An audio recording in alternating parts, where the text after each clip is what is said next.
Alright guys, here we go. Thought I'd do a story time video. Kind of looked up on the side of the hill for any groundhogs up there. I just seen a nice big fat fox squirrel up there running around. I see him again there. I'll zoom in for you. My buddy Scott Hillbilly Morgan, he did a video the other day, kind of story time video. He's telling about he was after a groundhog, run down the hole, and he went and got his dad's piece of collectible barbed wire fence.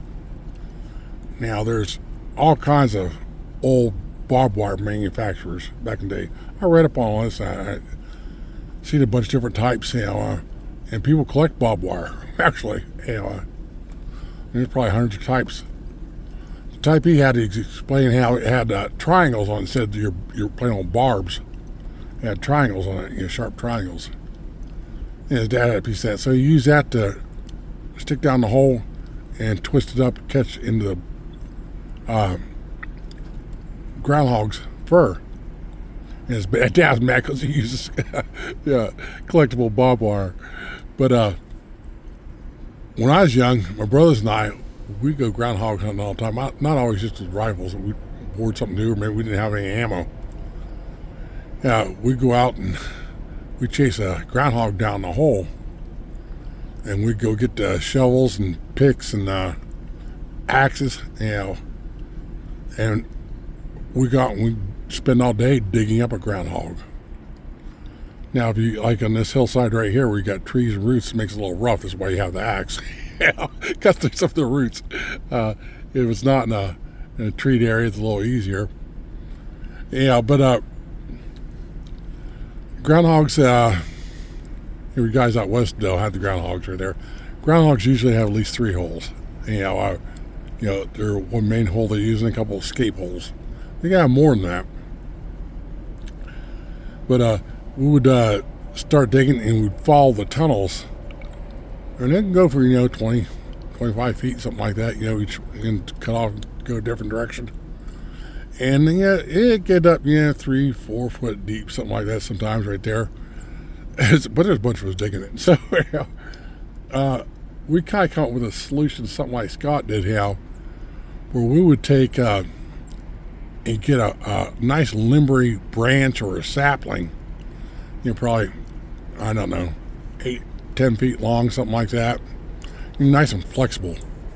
And we break off all the side branches off of it. So basically got one long limbery stick right there. Now on the very tip of it, we break the tip off so it's all splintered up. And we run that branch down in the holes and see if we could feel that groundhog.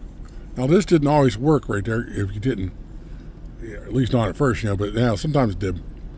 And if you felt him, you feel him move, that splintered up end of the stick is touching his fur, and we twist his fur up there so he couldn't move, so we could hold him in place. That way, instead of digging up the whole tunnel system, we could go, kind of get a good guesstimation where he's at and go over top of the ground and dig down right over top of him and get him out that way. Now, groundhogs can be sneaky. I've seen him out there one tunnel, dig off in the side tunnel, and if we're following the tunnel, you go right past him and come back later and say, hey, what's that right there? You can see he'd throw the dirt behind him. But we'd catch them live that way, and they'll lay a bite on you, so you got to be careful. I'll tell you, will they lay a bite on you? Grab by the tail, you carry them upside down, and they'll curl up and try to bite you, so you got to be ready for it. You hold them away from your leg, you got an outstretched arm, and they try to curl up, you give them a twist, and that takes a fight out of them. A few times that, and usually they'll just let you carry them. And we'd have an old cage built or something like that, and we'd keep them in there as pets for a while. Eventually, turn them loose. But you get them young enough, sometimes you get them young enough, they'll actually make a pretty decent pet. We could hand feed them, and you pet them. But sometimes they call them whistle pigs, because they're sound they'll make when a stranger comes around or something like that. You'll hear them doing it, kind of a whistle noise. I don't know if you guys ever heard that or not.